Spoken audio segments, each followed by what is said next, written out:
The issue of the need to meet every student need in a mathematics classroom according to the preconditions and needs of each and every one has been recognized. Rules 2015. The teaching and learning of mathematics in an inclusive classroom are very challenging from both the students' and teachers' perspective. This is due to the many considerations that must come to reality. An inclusive classroom aims to meet students' needs, develop equal learning opportunities, and ensure everyone has a valued voice. Diversity and inclusion are most times connected and are often viewed as the same. Bishop Tan and Barkasas, 2015. Inclusion requires a differentiated approach to the delivery of mathematics, which is the same knowledge one needs to have about diversity. In teaching in the mathematics diverse classroom, a teacher should understand that there are multiple types of learners present.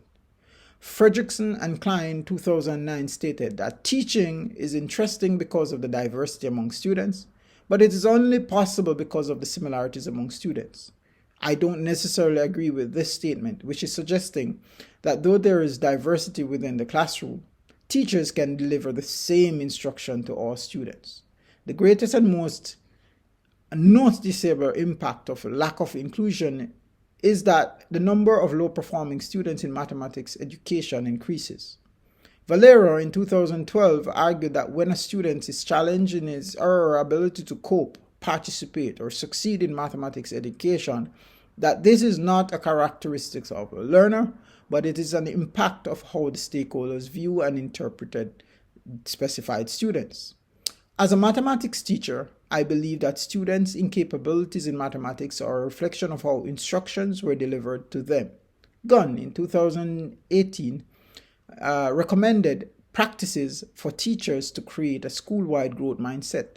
The 7 practices recommended are steps that will guide teachers in the right direction in starting to facilitate inclusion in a diverse mathematics classroom. Turner in 2018 stated that the most interesting and rewarding part of her research career has been working with teachers to understand how they can better support students in learning.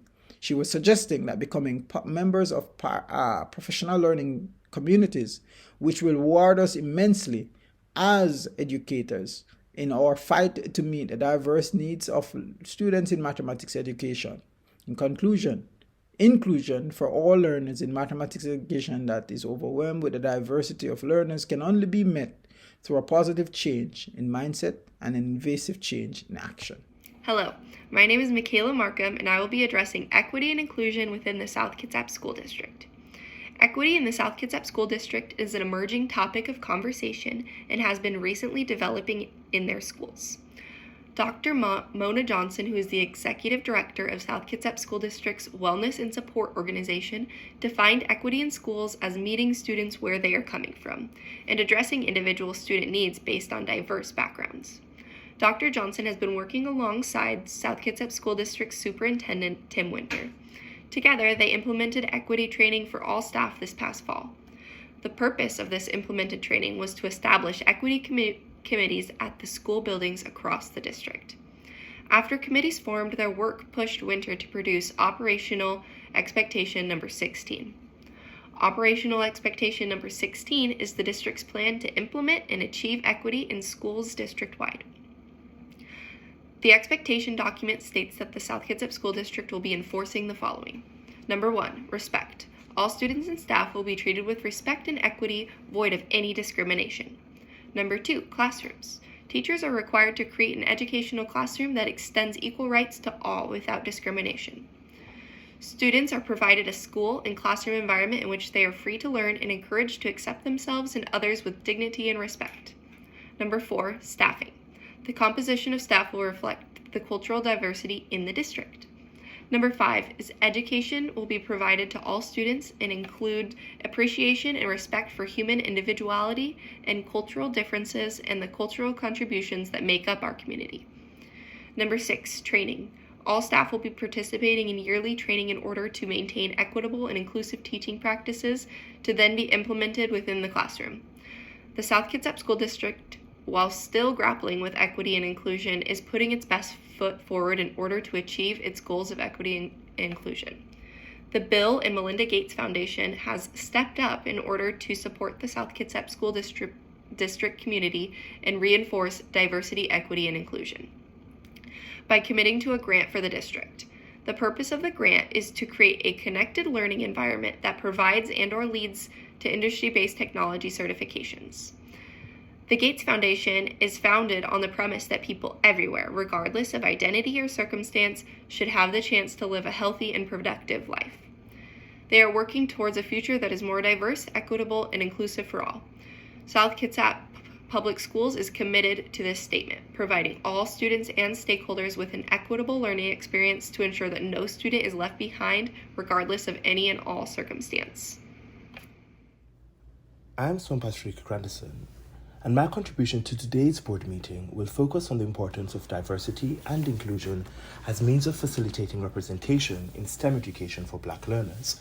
Within Catawba County of Schools, we have been mandated to ensure that the quality of education that we provide guarantees that all our pupils, regardless of their race, have the opportunity to dream big and pursue careers in STEM education areas. This ambitious goal is done in the shadows of data from the Educational Researchers Study, which acknowledges that 40% of Black students switch out of STEM majors when compared to less than 29% of their white counterparts because there exists little or no representation for them in STEM-related fields. The aforementioned findings holds true within our county, where less than 5% of cohorts of African American descent graduate with interests in STEM-related fields. At present, there is rife research that highlights the importance of offering diverse role models in order that our pupils, faculty, and professionals can see individuals of similar culture and/or identity to themselves being successful in the field. By utilizing new approaches to our school's curriculum practices, our STEM departments can excel in their promotion of inclusion and diversity among all learners, especially for our Black pupils.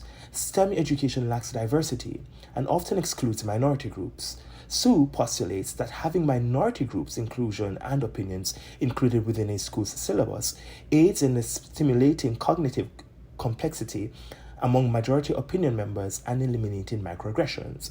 By acknowledging that STEM learning begins at birth, we can increase the likelihood of leveraging our STEM offerings from as early as pre-kindergarten by ensuring that as an institution, we provide children of color with high-quality programs through our positions as policymakers by the training of our faculty to be diverse and responsive in their instructions to the starting and recruitment of our new staff, and utilizing a county-wide curriculum that allows access and support to the families of minority groups by the use of materials that are culturally relevant in teaching engagements in order to reach our goal of including diverse perspective into our learning environment.